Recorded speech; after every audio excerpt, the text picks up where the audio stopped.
தான் எதற்கு முதல்வர் ஆனோம் என்பதை மறந்துவிட்டு முழுநேர சினிமா விமர்சகராக முதலமைச்சர் ஸ்டாலின் மாறிவிட்டதாக அதிமுக பொதுச் செயலாளர் எடப்பாடி பழனிசாமி விமர்சனம் செய்துள்ளார்.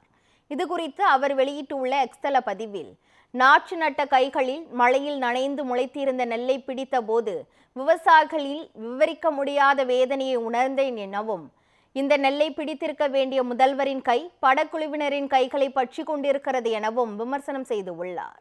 மேலும் ஜெய்பீம் படம் பார்த்து உள்ளம் முழுக்கி போனவர் தன் ஆட்சியில் தொடர்கதையாக உள்ள அஜித்குமார் போன்ற லாக்அப் மரணங்களை தடுப்பதற்கு ஏதேனும் நடவடிக்கை எடுத்தாரா என்றும் கேள்வி எழுப்பியுள்ளார்.